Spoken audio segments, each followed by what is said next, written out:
Hi and welcome back to the Critically Clueless. I'm Marty and today I'm going to be giving you my review and my thoughts on Ancestors: The Humankind Odyssey. Now I've got to start out by saying a big thank you to Private Division for actually sending us the game. This is going to be my thoughts on the game. Don't take it to heart too much, but I'm just going to start out by actually reading the description of the game. So Ancestors: The Humankind Odyssey is a third-person open-world survival game where you explore, expand, and evolve to advance your clan to the next generation in this exhilarating new adventure from Panache Digital Games. Embark on the most incredible odyssey known to humankind, human evolution. Spanning from 10 million to 2 million years ago, begin your journey before us in Neogene period Africa, exploring a beautiful yet ruthless world from swinging through the tree branches in the jungle to stalk and prey across the golden savanna grasslands.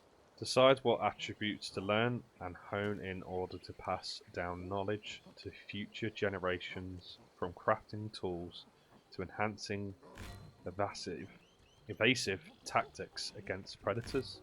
Just like real life, make sure to eat, drink, and sleep to stay alive and have the energy to face off any danger that may come your way. Grow your clan and find strength in numbers as you progress through critical evolutionary stages of humankind evolution. Your choices will write your clan's story and determine if you can survive your evolution. Now this game is true to its word, it is an actual survival game. Now, most other survival games will hold your hand, give you hints and tips of how to do things. This really doesn't. This just drops you straight into a big moment. You are literally playing as one of the mothers, and you then get taken off by a massive eagle. You then become a baby monkey, or ape, and you then fall to the ground. You're then hiding until one of the elders comes to you and finds you. Obviously, you become that elder, and you have to reassure that monkey and bring it back to the clan. Now, with this game, the actual climbing side of it was quite good. It seemed very clunky as well. You know, the problem was with this, it reminded me very much of Assassin's Creed, which ironically is the creator of the game, which I didn't know, but it did have a very Assassin's Creed feel to the actual climbing side of it. Now, if you want to obviously not have that mistake that I made before, where I jumped off and was unable to catch another branch, you can eat these red bush plant-based thing. I'm not even sure what it is, to be totally honest, but it will give you the ability of not going cold and staying warm, basically not getting hypothermia, and yeah, as well as that, it will secure your bones. It'll make them a lot more stronger, so when you do hit the ground, it will sort of add as a shield. Obviously, you would lose that shield then. You'd have to eat more then to obviously have that ability to then jump down and do that same thing again. Now, the game is based upon you obviously growing your clan. You have to go around, learn new skills, and discover new places. Now, by doing that is literally how it's being shown right now. You are going to have to aim onto these square points if you're playing on the PC. Obviously, I don't know what the button is because if you're on keyboard and mouse, but yeah, if you're on the Xbox controller like I was, then you just have to hold Y. By doing this, you'll expand your knowledge of the world. You won't feel as afraid of it, and your clan will be able to come up with you without actually going into an hysteric mode, basically, and running away. Now, as this was on the Xbox controller and it was recommended by the game developers, obviously on start of the game, that it is the best way to play the game. There is one big problem that drove me insane, where I couldn't change it, and I couldn't actually change the button on the Xbox controller. So this is where it gets really annoying for me. The button to run was A, the button to jump was A, the button to grab was A, the button to eat was A. there was another button as well that did A as well. Oh, sorry, another action that did A, and I can't remember what it was, but it actually was 5 actions in total. And it seemed really silly that you cannot change that, and you cannot put that into a different button. Now, again, I tried this on keyboard and mouse, and it was really terrible. I really couldn't handle it. I couldn't actually play the game at all, because I had to go straight back onto the controller and just deal with that fact. So bear that in mind, that if you do ever get the game and play the game, that is one big problem I found, and it seriously needs to be changed just to be allowed to put another action to another button on the controller would be really useful and really nice. Now, with the game, you have to obviously expand your knowledge, you have to grow your brain basically, and to do that you have to go around and explore new locations. The best way to actually do this is with one of the children ape or child apes, and put them on your back, and you will get more XP quicker by doing this. Now, that being said, I really was disappointed with this game. I think it's more for me, it just didn't actually capture what they were trying to send out. I wasn't getting it, and I was finding it very, very boring. I mean, the same thought kept coming to my head constantly was, is this it? Is this all we've got to do? We've just got to run around, look up, press Y, explore a bit, go and hunt, go and get some berries, go and get some water, and sleep.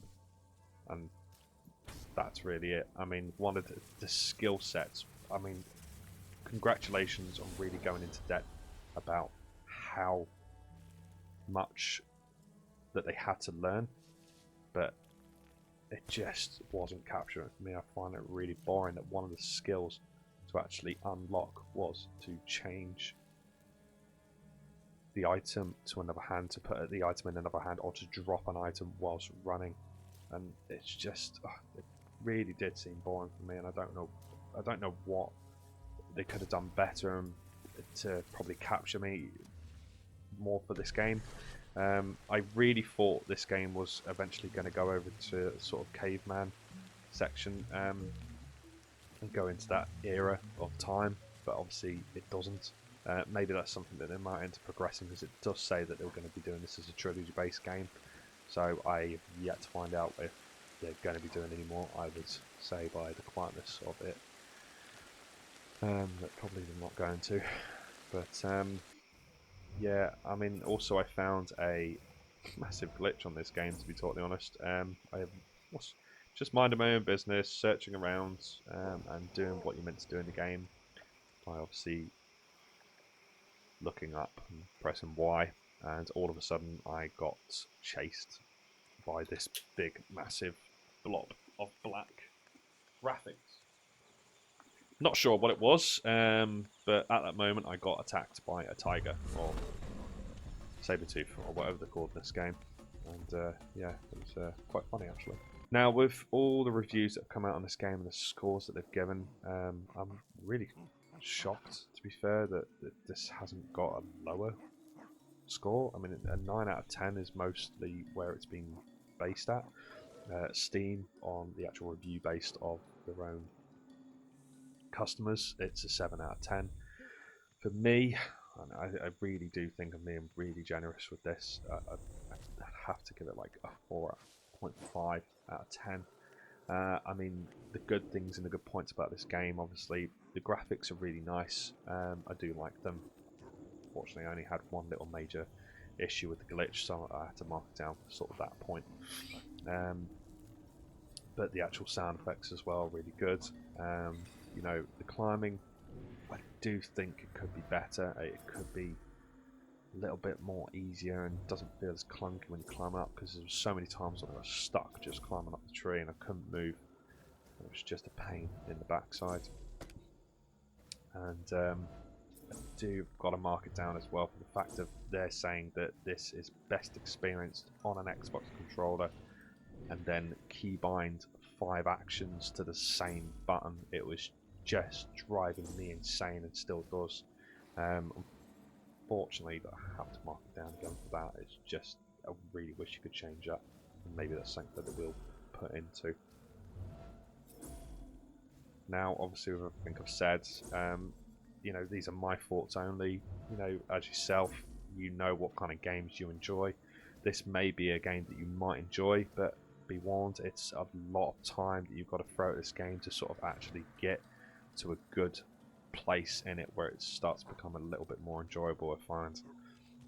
Now, the game does say it takes between 40 and 50 hours to complete, and I do fully believe that, and I'm just not willing to spend my time testing that out to see if it is actually that long of a game. And if you liked my review, then please hit the like button and the subscribe button. And don't forget to leave a comment, let me know what you thought, if you disagreed or agreed with this game, if it's something that you actually enjoyed or think you'll enjoy, please let me know, and I will have a discussion with anyone who wants to. But yeah, we've been the Critically Clueless, and I've been Marty. Thanks, see you again soon.